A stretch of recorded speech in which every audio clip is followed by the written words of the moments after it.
जमींदार बेटा। उठ जा नालायक, सुबह के 8 बजने को है, तुझे एग्जाम नहीं देना क्या? थोड़ी देर और सोने दीजिए ना पापा। तू उठता या फिर मैं तेरे ऊपर पानी फेंकूं? रोज गधों की तरह सोता रहता है, पेपर की कोई टेंशन ही नहीं है। और एक हमारा समय था जब हम पेपर में फेल होने के डर से रात भर पढ़ा करते थे, सो ही नहीं पाते थे।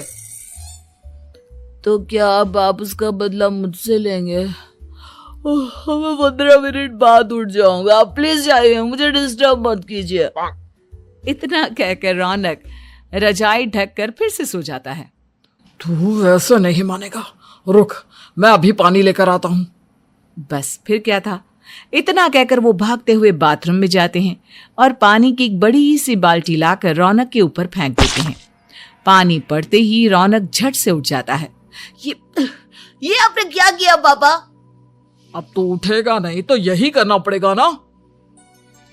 वैसे थैंक्स डैड, आपके कारण ना अब मुझे नहाने की भी जरूरत नहीं पड़ेगी। चलिए अब आप माँ से बोलकर मेरे कपड़े निकलवा दीजिए, तब तक मैं ब्रश कर लेता हूँ। वैसे कल ना आप एक काम और करना, नहलाने के साथ साथ मुझे ब्रश भी करवा देना। ये ब्रश करने में ना मुझे बहुत आलस आता है। रौनक की बातों से अरविंद का मुंह खुला का खुला रह जाता है। वो अपनी पत्नी कमला के पास जाता है और रौनक की हरकतों के बारे में बताता है, जिसे सुन उसकी पत्नी हंसने लगती है। तुम अपने बेटे को समझाने के बजाय हंस रही हो। रौनक बच्चा है, धीरे धीरे सुधर जाएगा, आप क्यों उसके पीछे पड़े रहते हो? अभी नहीं सुधरेगा तो कब सुधरेगा? 10वीं क्लास में है रौनक, वो अब कोई बच्चा नहीं रहा। अरविंद की इतना बोलते ही वहां रौनक भी आ जाता है। क्या डैड, मैंने आपको एक काम दिया था, वो भी नहीं हुआ आपसे। अरे क्या हुआ बेटा?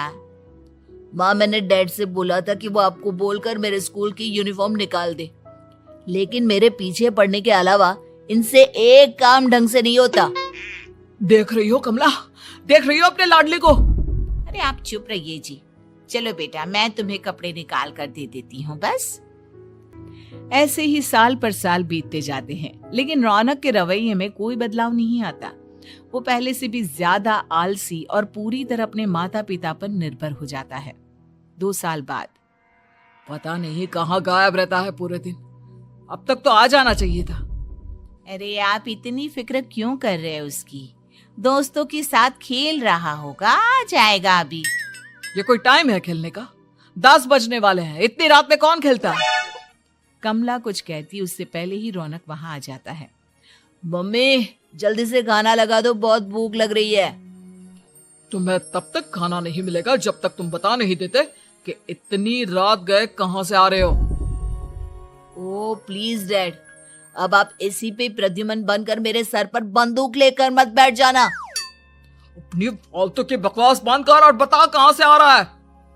माँ अब समझाइए ना डैड को। बता देना बेटा, इनको भी तसल्ली हो जाएगी। आप बोल रही हैं तो बता देता हूँ, मैं दोस्तों के साथ मूवी देखने गया था, इसलिए देर हो गई। तो इन सब चीजों में मेरे पैसे उड़ाता है। कभी 1 रुपया कमाने के बारे में सोचा है तूने? जब देखो हवा की तरह पैसे उड़ाता रहता है। माँ अब आप इन्हें चुप करा दीजिए, वरना ना मुझे गुस्सा आ जाएगा। अच्छा क्या कर लेगा? बता ना क्या कर लेगा तू? वैसे बात तो ठीक ही है, मैं कर ही क्या सकता हूँ, पैसे तो फिर भी मैं आपसे ही मांगूंगा ना। चलिए अब ये सब बात छोड़िए और मम्मी मेरे लिए खाना लगा दीजिए। अभी लगा देती हूँ बेटा। मैं बता रहा हूँ कमला, एक दिन ये ऐसे ही बिगड़ जाएगा। ओफो, आप क्यों इतना पीछे पड़े रहते हो मेरे बच्चे के? बात की बाद में देखेंगे, अभी आप शांति से उसे खाना खाने देंगे। अगले दिन डैडी मुझे 10,000 रुपए चाहिए। हाँ? अब इतने पैसे क्यों चाहिए तुझे? डैड आप बिना सवाल किए कभी पैसे नहीं दे सकते क्या? जब तक तू बताएगा नहीं तुझे पैसे भी नहीं मिलेंगे। अरे अब आप अपने बेटे को पैसे भी नहीं दे सकते?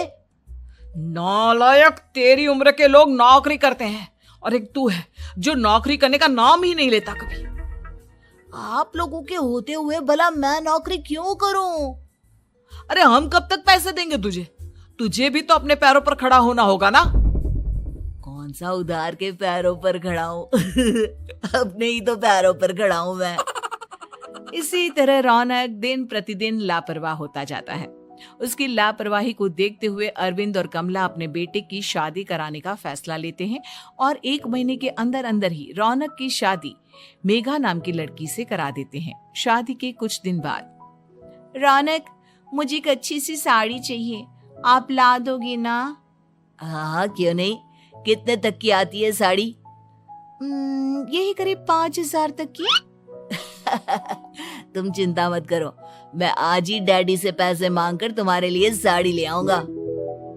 आप कब तक ऐसे ही अपने पापा से पैसे मांगते रहेंगी?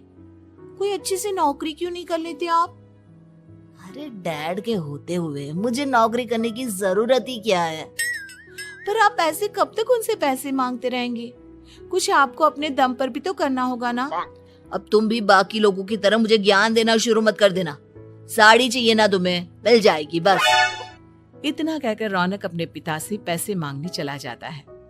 डैडी, मुझे 5,000 रुपया चाहिए। अब 5,000 क्यों चाहिए तुझे? वो मेघा को साड़ी चाहिए थी।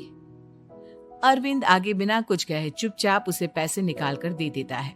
कुछ दिन बाद, तुम्हें नहीं लगता कमला, रौनक हम पर पहले से भी ज्यादा डिपेंड हो गया है?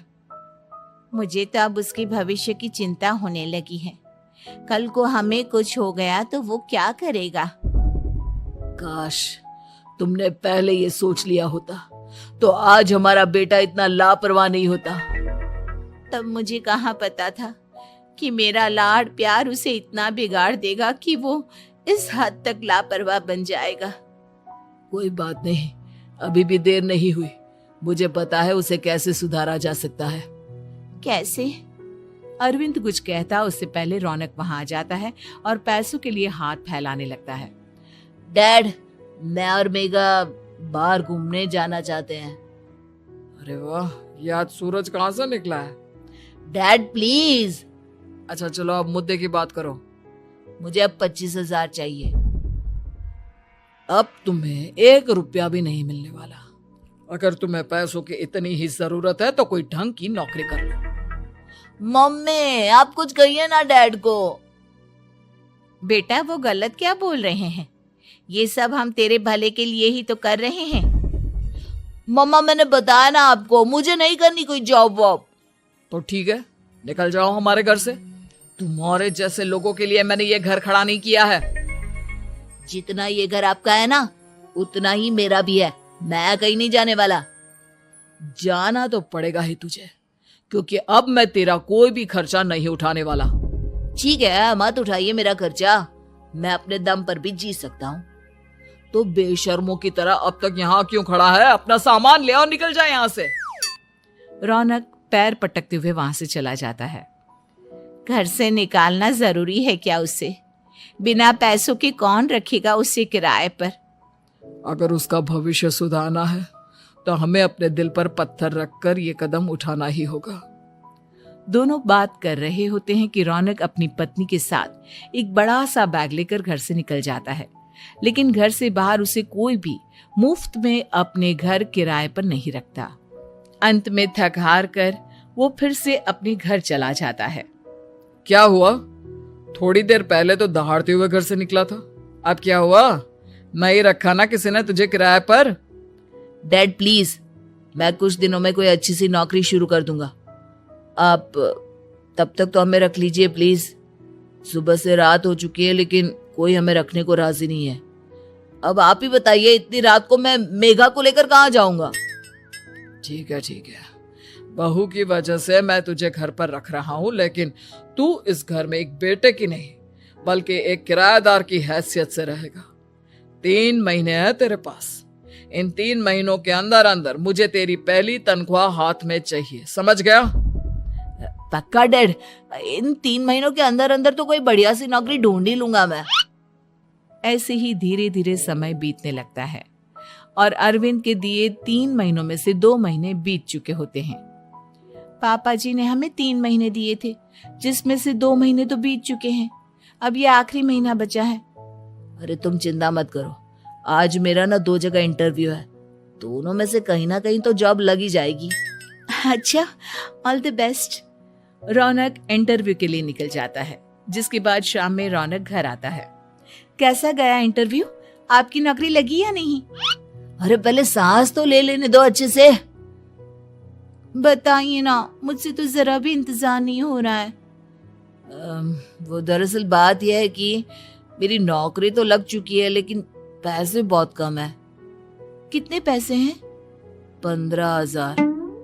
इतने में अरविंद और कमला मिठाई का डिब्बा लेकर आ जाते हैं। बधाई हो बेटा। हम जानते थे तेरी जॉब जरूर लगेगी। लेकिन मेरी सैलरी बहुत कम है मम्मा। कम है तो क्या हुआ, धीरे धीरे बढ़ जाएगी। हाँ बेटा, हम तो बस चाहते थे कि तू अपने पैरों पर खड़ा हो जाए। मतलब अब आप मुझे घर से नहीं निकालेंगे? नहीं, ये सब हमने तुझे जिम्मेदार इंसान बनाने के लिए किया था। Thank you mummy papa. अगर आप दोनों ऐसा नहीं करते तो मुझे कभी अपनी जिम्मेदारियों का एहसास तक नहीं होता। आज आपने मुझे सिखा दिया कि इंसान का अपने पैरों पर खड़ा होना भी जरूरी होता है। इतना कहकर रौनक झट से अपने माता पिता के गले लग जाता है और अपनी कमाई की पहली तनख्वाह वो अपने माता पिता के हाथ में सौंपता है। इस तरह रौनक एक गैर जिम्मेदार व्यक्ति से एक जिम्मेदार व्यक्ति बन